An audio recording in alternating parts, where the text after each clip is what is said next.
కేసీఆర్ అన్న ఎక్కడున్నావు? ఓ యువకుడి ఆక్రందన. రోడ్డు పక్కన చెప్పుల దుకాణమే జీవనాధారం. రోడ్డును ఆక్రమించారంటూ తొలగించిన సిబ్బంది జీవనోపాధి పోవడంతో తల్లి కొడుకుల తీవ్ర ఆవేదన.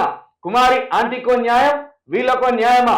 సర్కార్పై నెట్టింట విమర్శల జల్లు. నిన్న అసలు ఎంత భయంకరం అంటే, సామాన్యుడి మీద హైడ్రో పేరుతో ఒక విధ్వంసం, సామాన్యుల బతుకుల మీద హైడ్రో ఒక విధ్వంసకాండ సృష్టిస్తాను. చెప్పుల దుకాణముల మీద, ఫ్లెక్సీ దుకాణముల మీద, రోడ్డు పక్కన టిఫిన్ సెంటర్లు పెట్టుకున్న వాళ్ళ మీద,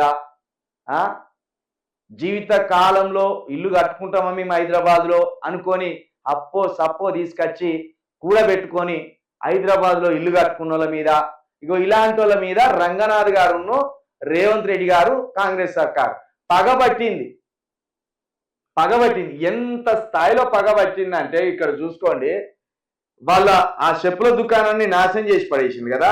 ఇక నిన్న చూస్తే ఎంత బాధాకరం అంటే, ఎంత బాధ అంటే, ఇది ఒక ఆయనకు 3 ఆడపిల్లలు, సూర్యాపేట నుండి బతకొచ్చిండు. సూర్యాపేట నుండి హైదరాబాద్కు బతకొస్తే కథం వెనక ముందు జూలే వాళ్ళ ఇండ్ల పైకి బుల్డోజర్ను పంపాడు, కథం చేసి పడేసాడు. ఇక ఇప్పుడు అట్లనే ఒక చెప్పుల దుకాణం పెట్టుకున్న జీవనాధారం లేకుండా ఇక బుల్డోజర్ను పంపిండికి ఆ కూలగొడదామని చూస్తే ఆయన అందులోకి ఎక్కి ఏడుస్తాను. ఈ ఎంత ఏడుపులు అంటే ఇవి చూడండి మిత్రులారా. నిన్న ఇదే నమస్తే తెలంగాణలో పడ్డది. 3 ఆడపిల్లలు, అన్యాయం చేయొద్దు, నేను తప్పు చేస్తే శిక్షించండి. బతుకుదేరు కోసం షాప్ పెట్టుకొని పని చేసుకుంటున్నా. చెరువులో నిర్మాణం అయితే నోటీసులు ఇచ్చి ఖాళీ చేయమని చెప్పాలి. మేము వినకుంటే అప్పుడు వచ్చి కూల్చాలి. ఇప్పుడు అకస్మాత్తుగా వచ్చి కూల్చేస్తే మేము రోడ్డున పడ్డాం. ప్రభుత్వం పేదలను ఆదుకోవాలి కానీ ఇలా రోడ్డున పడిస్తే ఎలా? ఇంత ఘోరం ఎక్కడా చూడలేదు. తప్పు చేసిన వారిని శిక్షించాలి, కానీ మాలాంటి పేదలకు అన్యాయం చేయడం తగదు. ఇది ఇట్లా వేసిండు రేవంత్ రెడ్డి గారు. ఇంత కక్ష కడితేవి 3 ఆడపిల్లలు అటగా ఇక్కడ చూడు. దేవుడారి సర్కార్ మా సాగుకొచ్చింది. తల్లి, పిల్లలు, కొడుకు, బంధువులు ఇక్కడ పోలీసు వాళ్ళని కాళ్ళ మీద పడు, ఇగో బోళ్ళు బొచ్చలు వాని నడి రోడ్డు మీద ఇసిరిగొట్టి రేవంత్ రెడ్డికి పుట్టగతులు ఉన్నాయంటుంది ఒక మహిళ. రేవంత్ రెడ్డికి పుట్టగతులు ఉండవు. అదేవిధంగా హైడ్రో అని ఓ లేని వేషం కట్టి సూపర్ హీరోలాగా డాంబికాలకు పోతున్న రంగనాథ్ గారు మీకు కూడా పుట్టగతులు ఉండవు. మీరు ఆఫీసర్ మీరు. కానీ ఇంత ఇల్లీగల్గా, ఇంత దారుణంగా వీళ్ళ బతుకులను చినిమేస్తున్నారు కదా. ఇగో ఇక్కడ అప్పు చేసి బతుకుతున్నాం. మీకు హైకోర్టు ఆల్రెడీ ఏమన్నది? అసలు ఏందో తేలేదాకా వాళ్ళ జోలికి పోవద్దంటే మీరు ఎందుకు ఇంత యుద్ధం చేసినట్టు చేస్తారు పేదల బతుకుల మీద? ఇంత యుద్ధమా? నీ అన్న మీదకి ఎందుకు పోతలేదు హైడ్రో నీ అన్న ఇంటి మీదకి ఎందుకు పోతలేదు?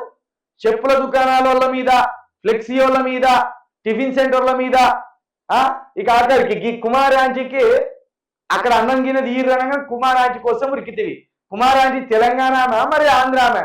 ఇది కూడా తేలాలి. కుమారాంటీ దగ్గరికే ఎందుకు పోయినావు? మరి కుమారాంటీ లాంటి జీవితాలు వీళ్ళే కాదా, ఈ బిడ్డలే కాదా? ఒక్క కుమారాంటీకి బాధ వస్తేనే ఉరికిన అవుతావుతినా? మరి ఇంతమంది మహిళలు, ఇంతమంది బతుకు తెరువు నాశనం చేస్తుంటే ఎందుకు పోయి దీన్ని ఆపాలని అనిపిస్తలేదు సర్కార్కి, రేవంత్ రెడ్డి గారికి, బట్టి విక్రమార్క గారికి? మీరు అందరు గోడకు వచ్చిన సున్నం లెక్క ఎందుకు చూస్తాను? ఇంత ఛిద్రమైపోతా అంటే బతుకులు. పుట్టగతులు ఉండవు. నిజంగా నీ సర్కార్కే పుట్టగతులు ఉండవు రేవంత్ రెడ్డి గారు. అయిపోయింది నీ హైడ్రో భాగవతం అంతా బయటపడ్డది. ఇది ఎంత లంగకథ అంటే అంత లంగకథ అనేది బయటపడ్డది. ఇక ఒక ఆఫీసర్ అయింది రంగనాథ్ గారు, ఆ టీవీకి ఇంటర్వ్యూ ఇస్తాడు, ఎవరు పోతే వాళ్ళకి ఇంటర్వ్యూ ఇస్తాడు. అంటే ఏదో సూపర్ పని చేస్తాను మేమని నమ్మబలకడానికి ఈ ప్రభుత్వానికి తొత్తుగా ఉన్న ఛానళ్ళ దగ్గరికి పోయి ఇంటర్వ్యూస్ ఇస్తాను. గతంలో ఏ ఆఫీసర్ కూడా ఈ రేంజ్ లో ఇంటర్వ్యూస్ ఇయ్యలే.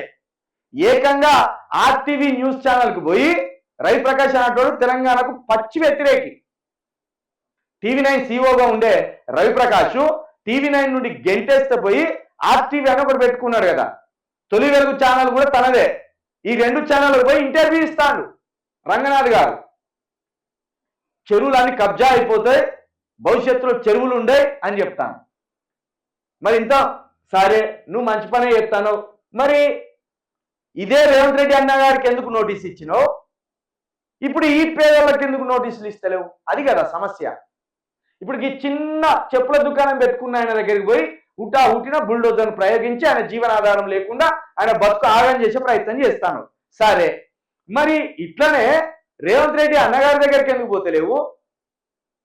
V6 వివేకు కట్టిన బిల్డింగ్ దగ్గరికి ఎందుకు పోతలేవు? పొంగులేటి శ్రీనివాసరెడ్డి అక్రమంగా కట్టిన బిల్డింగ్లను ఎందుకు కూస్తలేవు? అంటే పేదోళ్ళకు న్యాయం, ధనవంతులకు ఒక న్యాయం. రేవంత్ రెడ్డి సర్కారులో ఉన్న మంత్రులకు, ఎమ్మెల్యేలకు ఒక న్యాయము, రోడ్డు పక్కన జీవిస్తున్న పేదలకు ఒక న్యాయం. వీళ్ళ దగ్గరికి బుల్డోజర్లు పోతాయి, వాళ్ళ దగ్గరికి నోటీసులు పోతాయి.